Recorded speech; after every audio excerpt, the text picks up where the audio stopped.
Hello students, today we will do in our SS subject for 7th standard chapter number 1 Rajput age and new rulers and states. ठीक है, Rajput as के बारे में बताया गया है और उनकी जो रूल्स थे, ठीक है, वो और स्टेट कौन से थे, उसमें क्या क्या चलता था पुराने टाइम में, वो सब इसके अंदर बताया गया है।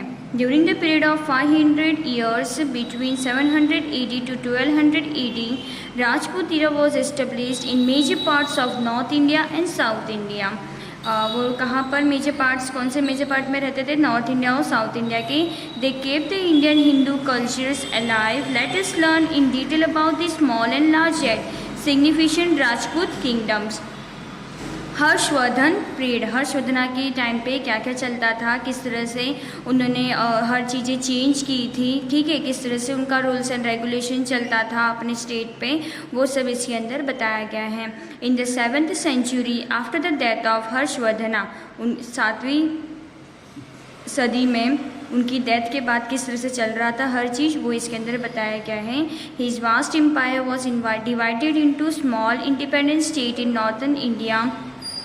Similarly, independent states were formed in South India. Also, after the death of Pulkeshi II, this period of the Middle Age is called the Rajput era in the Indian history. इस हिसाब से पुलकेशी की भी डेथ हो जाती है तो उसके पास फिर मिडल एज जो बच जाते हैं उसे फिर राजपूत इरा कहा जाता है हमारी इंडियन हिस्ट्री में।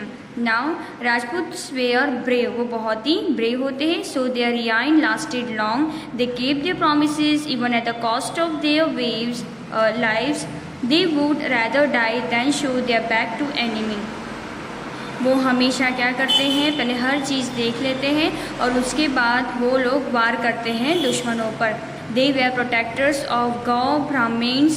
They would protect the surrenders at the coast. They never practice uprightness even in the battle। अब कभी भी कुछ भी वॉर होता है तो वो हमेशा किसी चीज़ के लिए रेडी हमेशा होते नहीं हैं। उन्हें जो गलत लगता है तो वो उसके बेस पे ही वो वॉर करना स्टार्ट कर देते हैं। Rajput women they are famous for their valour. Valour means होता है कि जैसे कि उनके जो हस्बैंड होते हैं, जो सन होते हैं, उनके बच्चे होते हैं, अगर किसी वॉर में वो जा रहे होते हैं, ठीक है, तो उसमें वो लोग बहुत ही खुशी खुशी से उनको जाने देते हैं। तो एक तरह से उनकी पूजा की जाती है। उनको घर से निकलने के टाइम जब वो वॉर के लिए निकल पड़ते हैं, ठीक है, तो घर से निकलने के टाइम उनको जैसे कि हमारा जो विल्चर चलता है, ठीक है, जो कल्चर चलता है हमारा, तो उस हिसाब से उनको टीका वगैरह लगा के मीठा खिला के उनको भेजा जाता है घर से बाहर। They send their sons and husband to the war front happily. उनको बहुत खुशी से जाने देते हैं वॉर के लिए, फिर चाहे उनके हस्बैंड हो या फिर उनके बच्चे हों। They didn't even care for their safety and security. वो उनके कभी भी सिक्योरिटी के लिए या सेफ्टी के लिए कभी कुछ भी केयर नहीं करते हैं। If needed they would go out in the battle field with sword in their hand. They are many examples of such brave women. इस तरह से बहुत सी वुमेन है जो कभी डरती नहीं है कि भाई मेरे बच्चे को क्या हो जाएगा, मेरे पति को क्या हो जाए, तो इस बारे में ये लोग कभी सोचते ही नहीं हैं। In the medieval history of India, there are instances of bravery, courage and heroism of Rajput. The Rajput defend India from foreign invasions of about 500 years. Let us study about such Rajput dynasty. India was divided into many small and large provinces in last 7th century. With the rise of feudal power, many Rajput dynasty emerges in the country. This time is called the Middle Age. We will study the states of the north south of that time. अब हम इस 7th century की जो भी change power जिस तरह से चल रही थी, ओके, इस कंट्री में किस तरह से इमर्ज किया गया था हम, ओके, मिडल एज में किस तरह से बताया गया था, किस तरह से टाइम उस टाइम चल रहा था। मिडल एज मीन्स होता है पुराना जो टाइम होता है ना, उसके बारे में ये चीज़ बताई गई है।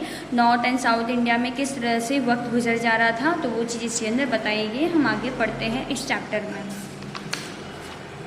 यहाँ पर south states of north India बताया गया है। You should have to read all this paragraph very careful. After the decline of Gurjar Parihar kingdom, various states were established, which included Garhwal state and Kannauj. ठीक है, यहाँ पे अलग अलग स्टेट्स बताए गए हैं, उनके थ्रू इसके अंदर बताया गया कि उनकी वहाँ की हिस्ट्री कैसी थी, वहाँ के राजा कौन थे, उन्होंने किस तरह से इस्टेब्लिश किया था, कौन सी चीज़ उन्होंने बिल्ड की थी, डेकोरेट किया था, अपना रिलीजियस किस तरह से किया था, ठीक है। तो वो सब इसके अंदर चीज़ बताएगी। 8th सेंचुरी में किस तरह से किंग भोज ने अपना शासन चलाया था, तो वो सब इस चीज़ में बताया गया है। Okay, so you should have to read all this line carefully.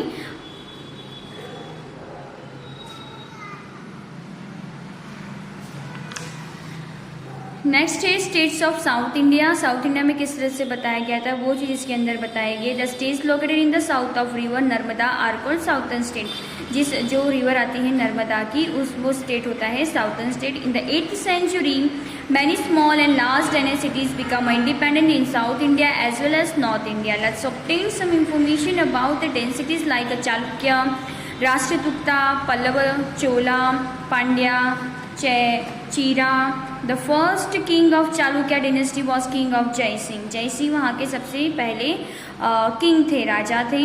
Vatapi was made the capital and a separate independent state was established by Pulakeshi first. Pulakeshi first में इन्होंने ये एस्टाब्लिश किया गया था, तो वो चीज़ इसके अंदर बताया गया है। Now the Rajput administration of Rajput era, ठीक है, किस तरह से एडमिनिस्ट्रेशन हो गया था इनका।